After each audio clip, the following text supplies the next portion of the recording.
women's screening, increasing women's access to women's cancer screening through expanding to the workplace. Innovative Health International is a health NGO based in Haiti that works primarily with NCDs and cancer. We've treated over 600 women with breast cancer with surgery and chemotherapy in the last 4 years, and screened over 8,000 women with various modalities of cervical cancer screening. We are working with Share Hope, that's a health education NGO based in Haiti that works in factories and an industrial park where there are 20,000 employees. So it's a good population to be able to address health concerns with. Most of them work 6 days per week and are unable to get health services elsewhere. So we wanted to take 4,000 women for screening. We do a clinical breast exam. We teach them how to do a breast exam for themselves in the future, and we do HPV screening for those women who are eligible, which is ages 30 to 50, according to the WHO recommendations. Using the QIAGEN Care HPV swab, and the women are doing a vaginal self-swab, so there's no medical intervention. They go behind a curtain and do it. And then those women who are HPV positive undergo visual inspection with acetic acid and thermocoagulation. Our data isn't complete. We're nearly complete. We've educated 5,000 women up till now.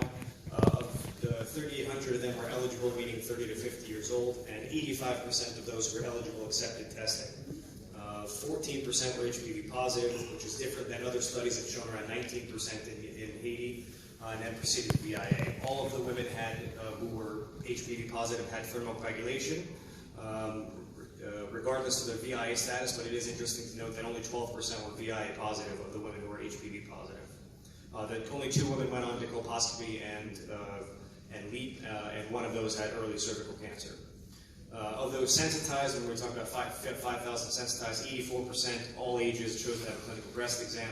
168 of them were positive, and 3 of them had an ultrasound. All 168 had an ultrasound, 3 required a biopsy.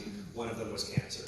As part of this, we trained 30 nurses and 2 doctors that work in the factories. The factories in Haiti have infirmaries where there are doctors and nurses working so that we can have long-term ability to perform these.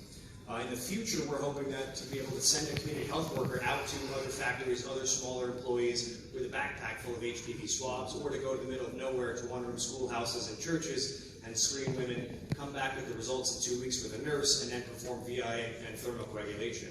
Thermocoagulation has the benefit over cryotherapy of not requiring big gas tanks, and it can be done without electricity because it runs on batteries. You can go to the middle of nowhere with no doctor, with no health clinic, with nothing, and be able to screen and treat women all at the same time. These are our websites. At canciait.com is a Creole-only cancer website that we're very proud of. It has information, videos, and the awareness materials as well.